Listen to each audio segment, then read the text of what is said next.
Le président de la transition malienne, le colonel Assimi Goïta, a eu un entretien téléphonique avec son homologue russe, Vladimir Poutine. C'était le lendemain de la cérémonie entourant la réception des nouveaux équipements militaires livrés, au Mali, par la Fédération de Russie au Mali. Dans cette interview qu'il nous a accordée, il y a quelques jours, le président Assimi Goïta est revenu, en exclusivité, pour le Canard déchaîné, sur cet entretien téléphonique. Interview presque imaginaire de l'entretien téléphonique entre Vladimir Poutine et son homologue malien.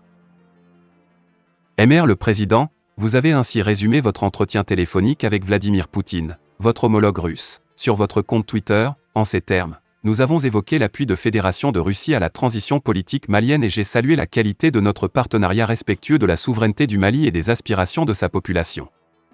Ce commentaire résume-t-il tout ce que vous vous êtes dit dans cet entretien téléphonique? Non. Mais pour un résumé, c'en est bien un.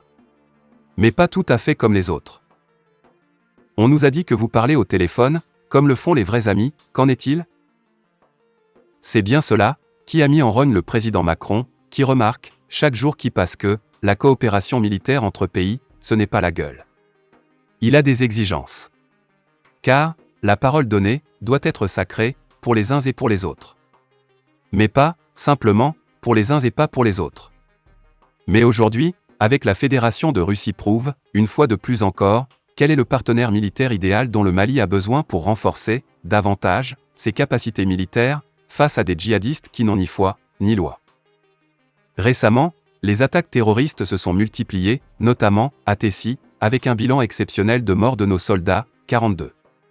Avec ce nouveau matériel, pouvons-nous espérer voir la peur changer de camp avec ces nouveaux avions et munitions? Ça va changer la donne, vous verrez. Que ce soit du côté des terroristes comme du côté de leurs mentors. Tenez, il y a quelque temps, l'émir des terroristes serait allé voir le groupe Al-Qaïda pour lui demander de lui venir en aide avec les FAMAS. Ils ont reçu des fonds suffisants pour cela. Mais le Mali deviendra, dans les jours qui suivent leur cimetière à ciel ouvert. Nos vautours auront de la viande à bouffer, en terre malienne. Notre liberté, nous l'aurons ou nous mourrons.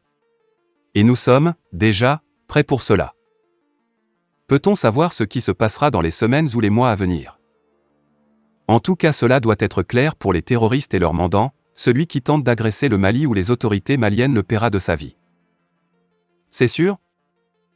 Certain. Nous allons leur montrer que le Mali est notre bien commun à tous.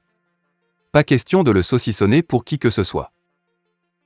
Le lot de matériel que la Fédération de Russie a livré au Mali était composé, entre autres, de 5 avions de chasse, d'un hélicoptère de combat, d'un avion de transport tactique de type Airbus CASA 295, ainsi que d'autres armes de guerre et des munitions.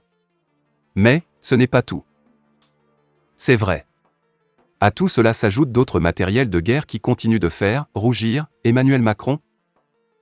Et c'est tout? Ce n'est pas tout, loin de là. Le lundi 18 avril 2022, le chef d'état-major général des armées maliennes, le général de division Oumar Diarra, avait réceptionné 2 hélicoptères de combat et des radars de surveillance.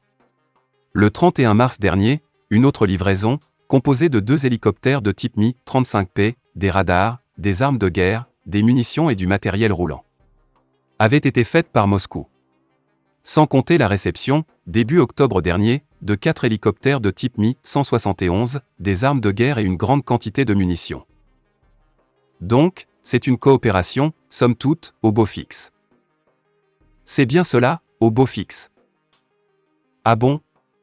Plus que la coopération entre le Mali et la France? Est-ce que cela s'appelle telle une coopération militaire ça? Comment appelle-t-on cela, alors?